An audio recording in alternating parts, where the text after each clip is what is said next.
Item ಯಾವುದೇ ಇರಲಿ try ಮಾಡಿ ಆಚಿ ಚಿಕನ್ ಮಸಾಲಾ. ಜಮೀನು ವಿವಾದಕ್ಕೆ ಬೆಂಕಿ ಹಚ್ಚಿ ವ್ಯಕ್ತಿಯನ್ನ ಕೊಲೆ ಮಾಡಲಾಗಿದೆ. ಹಾಸನದ ಆಲೂರಿನಲ್ಲಿ ಹೃದಯ ವಿದ್ರಾವಕ ಘಟನೆ ನಡೆದಿದೆ.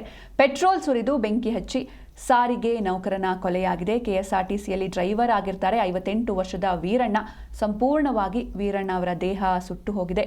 8 ಎಕರೆ ಜಮೀನಿಗಾಗಿ ನಿರಂತರವಾಗಿ ಹೋರಾಟ ನಡೀತಾ ಇತ್ತು. ಆದರೆ ಇದೀಗ ಕೊಲೆಯಲ್ಲಿ ಅಂತ್ಯವಾಗಿದೆ. ಆಲೂರು ಪೊಲೀಸ್ ಠಾಣಾ ವ್ಯಾಪ್ತಿಯಲ್ಲಿ ಘಟನೆ ನಡೆದಿದೆ. ವ್ಯಕ್ತಿಯನ್ನ ಕೊಂದು ಸುಟ್ಟು ಹಾಕಿದ್ದಾರೆ ದುಷ್ಕರ್ಮಿಗಳು. 58 ವರ್ಷದ RB ವೀರಣ್ಣ ಕೊಲೆಯಾದ ವ್ಯಕ್ತಿ ಕೆಎಸ್ಆರ್ಟಿಸಿಯಲ್ಲಿ ಡ್ರೈವರ್ ಆಗಿ ಕೆಲಸವನ್ನ ಮಾಡ್ತಾ ಇದ್ರು. ಜಮೀನು ವಿವಾದದ ಹಿನ್ನೆಲೆಯಲ್ಲಿ ಕೊಲೆಗೈದು ಸುಟ್ಟು ಹಾಕಿರೋ ಶಂಕೆ ಕೂಡ ವ್ಯಕ್ತವಾಗ್ತಾ ಇದೆ. ಆಲೂರು ತಾಲೂಕಿನ ರಾಜೇನಹಳ್ಳಿ ಬಳಿ ಈ ಒಂದು ಘಟನೆಯಾಗಿದೆ. ಸಂಪೂರ್ಣವಾಗಿ ವೀರಣ್ಣ ಅವರ ದೇಹ ಸುಟ್ಟು ಹೋಗಿದೆ. ಸೋದರ ಸಂಬಂಧಿ ಕುಟುಂಬದವರು ಕೊಲೆ ಮಾಡಿಸಿ ಈ ರೀತಿ ಸುಟ್ಟು ಹಾಕಿದ್ದಾರೆ ಎನ್ನುವಂತಹ ಶಂಕೆ ಕೂಡ ವ್ಯಕ್ತವಾಗ್ತದೆ. ಅಂದರೆ ಯಾರೋ ಹೊರಗಿನವರಲ್ಲ, ಅವರ ಸೋದರ ಸಂಬಂಧಿಗಳೇ, ಆ ಒಂದು ಫ್ಯಾಮಿಲಿಯವರೇನೆ ಇವ್ರನ್ನ ಜಮೀನು ವಿಚಾರಕ್ಕಾಗಿ ಕೊಲೆ ಮಾಡಿಸಿ ಸುಟ್ಟು ಹಾಕಿಸಿದ್ದಾರೆ ಎನ್ನುವಂತಹ ಶಂಕೆಗಳು ವ್ಯಕ್ತವಾಗ್ತಾ ಇದೆ. 8 ಎಕರೆ ಜಮೀನಿಗಾಗಿ ಹೋರಾಟ ನಡೀತಾ ಇತ್ತು. ಕೋರ್ಟ್ನಲ್ಲಿ ಈ ಒಂದು ಜಮೀನು ವಿವಾದ ಇತ್ತು. ಹೀಗಾಗಿ ಈ ಜಮೀನು ವಿವಾದದ ಹಿನ್ನೆಲೆಯಲ್ಲಿ ಕೊಲೆ ಮಾಡಿದ್ದಾರೆ ಎನ್ನುವಂತಹ ಶಂಕೆ ವ್ಯಕ್ತವಾಗಿದೆ. ಫೋನ್ ಮಾಡಪ್ಪ ಚೇತು ಮಾಮಗೆ ಹೇಳಿದೆ. ಮಾಮಗೆ ನಾಟಕ ಚಬಲ್ ಗೊತ್ತೈತಮ್ಮ, ಫೋನ್ ಹತ್ತಿಲ್ಲ. ಆಮೇಲೆ ನಮ್ಮ ಐದನ್ನ ಫೋನ್ ಮಾಡ್ದೆ, ರಾಜನಳ್ಳಿಗೆ ಹೋಗೋರ ಬನ್ನಿ. ಯಾಕಪ್ಪ ಅಂದೆ, ಏನು ಹೇಳೋಕ್ಕಾಗಲ್ಲ, ಬನ್ನಿ ಇಲ್ಲಿ ಅರ್ಜೆಂಟ್ ಹೋಗೋರ. ಆಮೇಲೆ ತರಕಾರಿ ಎಲ್ಲ ಬ್ಯಾಗೆಲ್ಲ ಕಟ್ಟಿ ನನ್ನ ಮಗ ಬಸ್ ಸ್ಟ್ಯಾಂಡಿಗೆ ಬಂದು ಅಳ್ತೈತಿ. ಏನಾಯ್ತು ನಮ್ಮ ಮನೆಗೆ ಅಂದರೆ ಎಲ್ಲ ಏನು ಎಲ್ಲ ಸಿಗ್ತಿದ್ರು ಅಂತೇಳಿ ಆಟೋಕ್ಕೆ ಬಸ್ಗೆ ಕರ್ಕೊಂಡ್ಬಂದು ಹಿಂಗೆ ಬಾಗ್ಲೆಯರು ಮಾಡಿಕೊಟ್ಟಾರೆ. ಬಾಗ್ಲೆಯನ್ ಮಕ್ಕಳು ಹೆಣ್ಮಕ್ಳು ಕೋರ್ಟಿಗೆ ಹಾಕಿ ಇವತ್ತು ಕೋರ್ಟಿಗೆ ಹೋಗಿ ಕೋರ್ಟು ಇವನ್ನ ವಿಚಾರಣೆ ಮಾಡಿದ್ರು. ಅಪೋಸಿಟ್ ಲಾಯರು ಲಾಯರು ವಿಚಾರಣೆ ಮಾಡಿ ಆಮೇಲೆ ಇಲ್ಲಿ ಹೊಲ್ದ ಹತ್ರ ಅವರು ಬಂದವ್ರು ಹಿಂದ್ಗುಟ್ಟೆ, ಇವನು ಬಂದಾನೆ ಹಿಂದ್ಗುಟ್ಟೆ ಬಂದಾರೆ. ಅವರು ಬಂದವ್ರು ಕನ್ನಡ ಅಂತ ಫೋನ್ ಮಾಡ್ದ.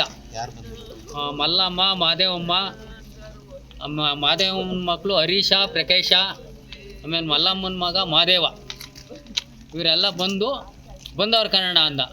ಆಮೇಲೆ ಮತ್ತೆ ಫೋನ್ ಮಾಡಿದೆ, ಇಲ್ಲೇ ಇದ್ದಾರೆ ಕನ್ನಡ ಅಂದ. ಮತ್ತೆ ಸುಮಾರು ಹೊತ್ತಿನ ಮೇಲೆ ಫೋನ್ ಮಾಡಿದ್ರೆ ಫೋನ್ ನಾಟ್ ರೀಚಬಲ್, ಫೋನ್ ಇಲ್ಲ ಅವನು. ಇವತ್ತು ಕೋರ್ಟಿಂದ ಬಂದು ಇವತ್ತು ಸುಟ್ಟಾಕಿ ಅವನ್ನ ಅವ್ರು ಹೋಗ್ಯಾರೆ ಕೊಲೆ ಮಾಡಿ. ಅವ್ರಿಗೆ ಇವ್ರಿಗೆ ಅಂತಂದ್ರೆ ಜಮೀನು ಕೋರ್ಟ್ಗೆ ಹಾಕಿದ್ರು sir. So Rajanahalli village Alur PS jurisdiction ಅಲ್ಲಿ ನಮಗೆ ಒಂದು ಫುಲ್ಲಿ ಬರ್ನ್ ಬಾಡಿ ಸಿಕ್ಕಿದೆ. ಡಿಸೀಸ್ಡ್ ಹೆಸರು ಬಂತು ವೀರಪ್ಪ ಅಂತ, 58 ವರ್ಷ, KSRTC ಡ್ರೈವರ್ ಆಗಿ ಕೆಲಸ ಮಾಡ್ತಾ ಇದ್ರು. ನಾವು ಎಲ್ಲರೂ ಬಂದಿದ್ದೀವಿ ಸ್ಪಾಟ್ಗೆ, ತನಿಖಾ ನಡೀತಾ ಇದೆ. ಈಗ ಜಸ್ಟ್ ನಮಗೆ ಫುಲ್ಲಿ ಬರ್ನ್ ಬಾಡಿ ಸಿಕ್ಕಿದೆ. ಎಸ್, ಈ ಬಗ್ಗೆ ಹೆಚ್ಚಿನ ಮಾಹಿತಿಯನ್ನು ನೀಡ್ತಾರೆ ನಮ್ಮ ಪ್ರತಿನಿಧಿ ಪ್ರತಾಪ್ ಹಿರಿಸಾವೆ. ಪ್ರತಾಪ್, ಇನ್ನು ಜಮೀನು ವಿವಾದನೆ ಈ ಒಂದು ಕೊಲೆಗೆ ಕಾರಣನ? ಯಾರು ಕೊಲೆ ಮಾಡಿದ್ದು? ಆರೋಪಿಗಳು ಸಿಕ್ಕಿದ್ರ ಹೇಗೆ? ಸಿಂಚನ ಏನಂತ ಹೇಳಿದ್ರೆ, ವ್ಯಕ್ತಿಯನ್ನ ಕೊಂದು ಸುಟ್ಟು ಹಾಕಿರುವಂತಹ ಘಟನೆ ಹಾಸನ ಜಿಲ್ಲೆಯ ಆಲೂರು ತಾಲೂಕಿನ ರಾಚೇನಹಳ್ಳಿ ಬಳಿ ನಡೆದಿರುವಂತದ್ದು.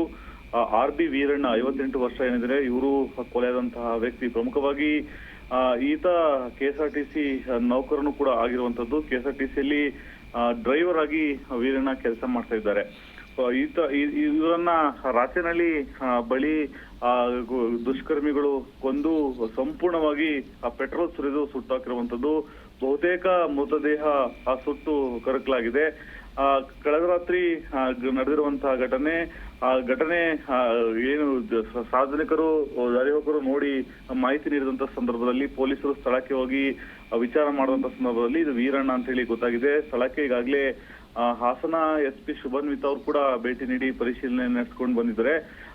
ಇದ್ರ ಜೊತೆಗೆ ಈಗ ಯಾರು ಕೊಂದಂತ ದುಷ್ಕರ್ಮಿಗಳನ್ನ ಕೂಡ ಹಿಡಿಲಿಕ್ಕೆ ಈಗಾಗಲೇ ವಿಶೇಷ ತಂಡಗಳನ್ನ ಕೂಡ ರಚನೆ ಮಾಡಿರುವಂತದ್ದು. ಒಂದು ಗಂಭೀರ ಆರೋಪ ಜೊತೆಗೆ ಈ ಒಂದು ಶಂಕೆ ವ್ಯಕ್ತವಾಗ್ತಿರುವಂತದ್ದು, ಈತನ ಕೊಲೆಯಾಗಿರುವುದು ಜಮೀನು ವಿವಾದದ ಹಿನ್ನೆಲೆಯಲ್ಲಿ ಕೊಲೆಯಾಗಿರಬಹುದು.